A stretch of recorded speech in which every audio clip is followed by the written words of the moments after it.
One thing that I think is extremely interesting. I'm clearly someone who's passionate, especially in coinage, coin collecting, have been for a long time. But I'm going to tie this one kind of into the history and I guess socioeconomic and political, history and evolution of the United States, obviously since our American Revolution.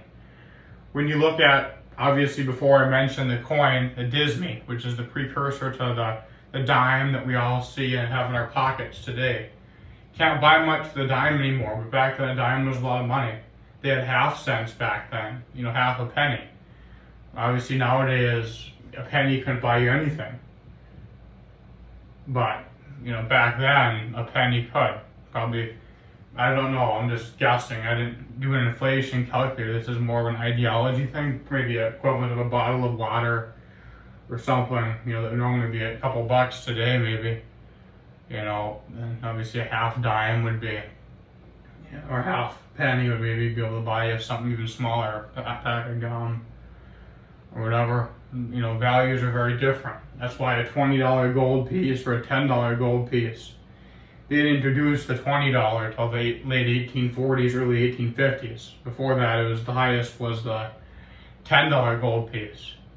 So back then, $10 was a lot of money. It's more, that's why it was gold.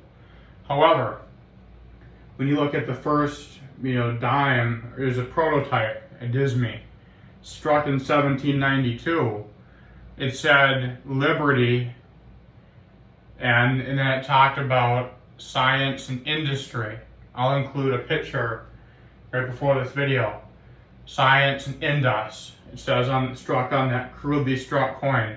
Something I love about early American coinage. Just the fact that it's beautiful in the sense of our country developing, and it's a very crude coin. You look at other coins from the time, 1780s, 1790s. Those are the coins that I guess pirates and scallywags use. It's pretty cool. It's fantastic to look at. But more importantly is the inscription talking about science, industry. The founding fathers were brilliant men. They were not people who could be fooled. They were resound in their belief in democracy and the will of all men, all people, having control over their destiny, having rights that weren't trumped, weren't taken away. They believed wholeheartedly in what they were doing, so much so that they knew that they could be drawn and quartered, hung, burned at the stake, tarred and feathered, tortured, by the British or their allies. To give up information. They knew what they were doing very well would cost them their lives, and for some it did.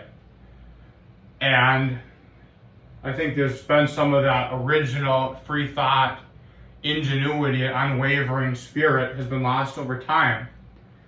Like they always say, the founding fathers would not recognize America today.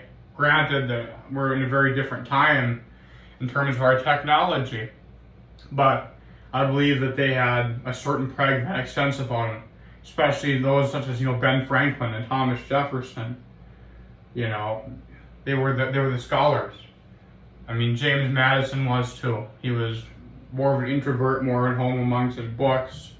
His wife, Dolly Madison, was more the socialite, and she saved that portrait of George Washington when the British were in our capital during the War of 1812.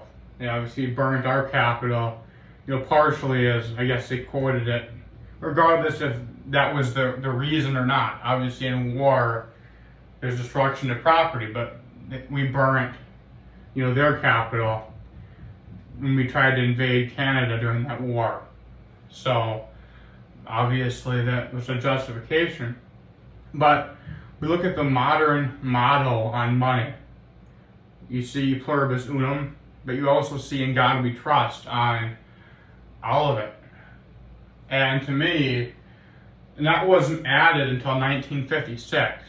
When Eisenhower was president, the midst of the Cold War, the nuclear family, better dead than red, all that. And to me, as someone who's a pragmatist who believes in thought, science, and, looking at things objectively, losing, that spirit of, protector, god of science and industry. To me, that's a sad thing. Because when you look at the United States of America, yes, we've had some phenomenal accomplishments. Some are good, some are bad, some are in between. Technology, obviously the atomic bomb turned out to be really a big quagmire, but it definitely was a remarkable feat. Back to Robert Oppenheimer, that movie's coming up, I'm definitely going to see that. It's a very interesting one. But I feel that we've almost had a backsliding in terms of the ingenuity, the free thought, our will to be resolute in our hearts and minds as to what's right. Our founding fathers had that, and I think that when we start, giving into superstition, religious bigotry, we lose, our connection to that, and I think that's utterly dangerous. And I see, troubling signs, troubling indicators when you have people who are saying they're God's chosen man. They failed to concede an election.